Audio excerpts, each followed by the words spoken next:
যখন বান্ধবী মেহেন্দির দিন এসে কাজ নিয়ে বসে পড়ে।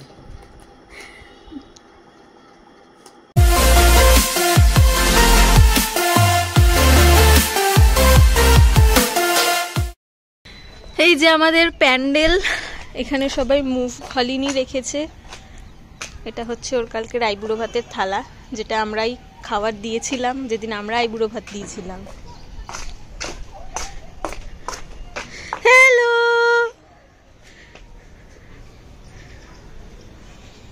এক বছর ধরে যত রকমের প্রস্তুতি নেওয়া হয়েছিল অবশেষে তার কার্যকর করার দিন চলে এসেছে। Hello, welcome to madly Rockerz blog channel. আজ 22শে জানুয়ারি, সুস্মিতার মেহেন্দির অনুষ্ঠান। উপরে গান বাজছে, সবাই মেহেন্দি পড়ছে, মজা করছে, আর আমি নিচে বসে অফিস করছি। ভেবেছিলাম তাড়াতাড়ি কাজ শেষ করে নেব, কিন্তু ওই যা হয়, যেদিন ভাববো তাড়াতাড়ি কাজ শেষ করব সেই দিনই সব থেকে দেরি হয়। রাত 9টা বেজে গেছে, আমি তখনও কাজ করে যাচ্ছি, এবং আমি বাদে সবার মেহেন্দি পড়া হয়ে গেছে। কাকিমা এবং আমার বন্ধুরা বলেছে আমাকে আর কোনো অনুষ্ঠানে ঢুকতেই দেবে না যদি আমার সাথে ল্যাপটপ থাকে। কাজ করতে পারি যাতে এবং দুটো হাত একসাথে আটকে না যায়, তাই জন্য আমি গতকাল রাত্রেই এক হাতে মেহেন্দি পরে নিয়েছিলাম বোনের কাছ থেকে, এবং সেই একই ডিজাইন আমি আজকে পরছি অন্য হাতে। মেহেন্দি পরে নিয়ে কি সুন্দর নাচ করছে ওরা, আর আমার কাজ করতে করতেই কত দেরি হয়ে গেল। এই মেহেন্দি প্ল্যাটারটা অস্মিতা বানিয়েছে, ওর হাতের কাজ ভীষণ সুন্দর। ইনি হচ্ছে ব্রাইডের মামাতো বোন, ভীষণ সুন্দর আঁকে, তাই নিজের মেহেন্দি নিজেই পরে নিচ্ছে এবং ওর বোনকেও ওই মেহেন্দি পরিয়ে দিয়েছে। আমরা ঠিক করেছিলাম গায়ে হলুদ, মেহেন্দি যা যা আমরা লিখবো সেগুলো সব বাংলাতেই থাকবে। বেশ সুন্দর সুন্দর ছবি ভিডিও তোলার জন্য ফুল ছড়িয়েছি অনেক, এবং একবারে শট আসেনি, উপর থেকে দিতে হবে, বেশি সাইড থেকে হয়ে যাচ্ছে, হাত চলে আসবে, এই করে করে এই শটটা যে কতবার নেওয়া হয়েছে। 3-4 বারের চেষ্টায় অবশেষে আমরা সফল হয়েছি। 22 তারিখের আর খুব বেশি ক্লিপস নেই। পরের দিন অর্থাৎ 23শে ফেব্রুয়ারি আইবুড়ো ভাত এবং সঙ্গীতের অনুষ্ঠান। গত বছর নভেম্বরে ওর দিদির বিয়ে হয়েছিল। এই গেটটা দেখে এবং এই সব কিছুর আয়োজন দেখে মনে হচ্ছে যেন ওর দিদিরই বিয়ে।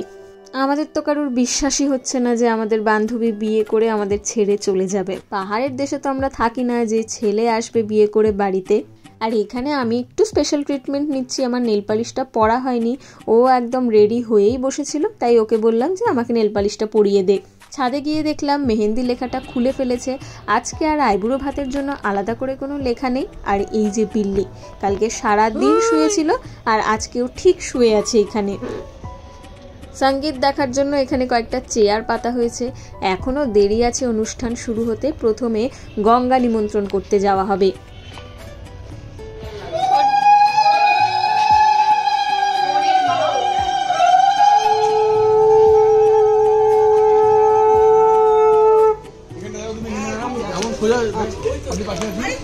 গঙ্গা নিমন্ত্রণে কনেকে যেতে নেই, কিন্তু আমাদের মনে হচ্ছিল ওর সাথে গেলে বেশ মজা হবে। কারুর বাড়ি কোনো অনুষ্ঠান হলে 4 জন তো সবসময় একসাথেই থাকি, তাই একজনকে ফেলে চলে যেতে হবে, সেটাই যেন আমাদের কেমন লাগছিল।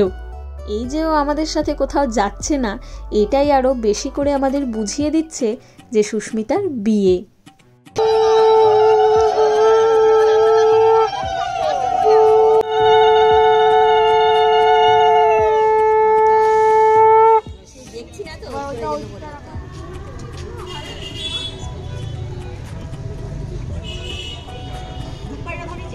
সুস্মিতাকে ছাড়া এসে আমাদের সব বন্ধুদের মন খারাপ।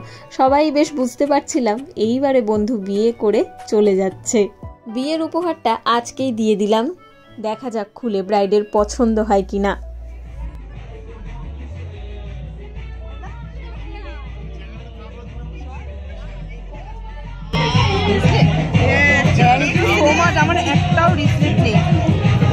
এটাই শান্তি যে যাকে উপহারটা দেওয়া হয়েছে তার পছন্দ হয়েছে। আমি আর শ্রীময়ী অনেক দিন ধরে ভাবছিলাম যে কি দেওয়া যায় যেটা পছন্দ হবে, একটু অন্যরকম হবে। সোনার হার সবাই দেবে, আংটিও পাবে, কিন্তু এমন কিছু একটা যেটাও নেই। তারপর অবশেষে ধনতেরাসের সময় আমরা ক্যারেট লেনে গিয়ে এটা কিনে আনি।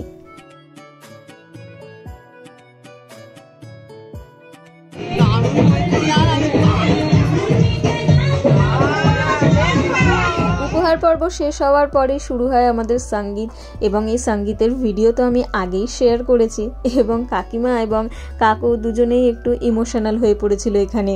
সবাইকে একটু ইমোশনাল করার জন্যই গানের প্রথম দিকটা আমি ওইভাবেই তৈরি করেছিলাম। আর আমরা বন্ধুরা সবাই প্ল্যান করেছিলাম যে আমরা এই আইবুড়ো ভাতের দিন সবাই মেখলা পরবো। কেমন লাগছে আমাদের কমেন্ট করে অবশ্যই জানাবেন। এরপরে আমরা নিচে চলে এলাম আইবুড়ো ভাতের থালা সাজানোর জন্য। এটা দেখেও ভালো লাগছে যে টাকা দিয়ে এমন একটা জিনিস আমরা উপহার দিয়েছিলাম ওর আইবুড়ো ভাতের দিন, ও এটা আবারও ব্যবহার করতে পারছে। বেচারা নিজেই বসে পড়েছে নিজের আইবুড়ো ভাতের থালা সাজাতে। আসলে আমরা তো সাজাচ্ছি, কিন্তু একটু তাড়াতাড়ি করতে হতো কারণ অনেকটা রাত হয়ে গেছে, তাই ও নিজেও সাহায্য করতে বসে পড়েছে। আর নিচ থেকে ওপরে এত কিছু জিনিস নিয়ে আসতে গিয়েও আমরা ক্লান্ত হয়ে পড়েছি। আমরা যখন এরকম থালা সাজাচ্ছি, হঠাৎ করেই কনের মা এসে গান চালিয়ে নাচতে শুরু করে দিল।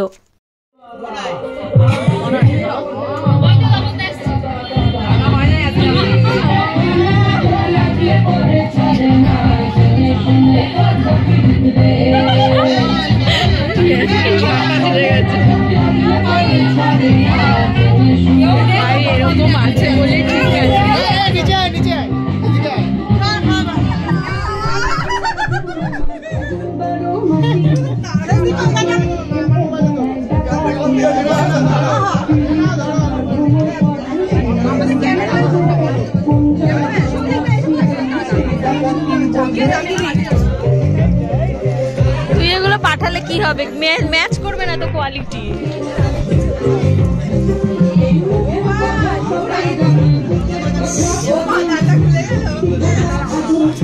আর উনি চাবি দিতে যাওয়ার টাইম পেল না।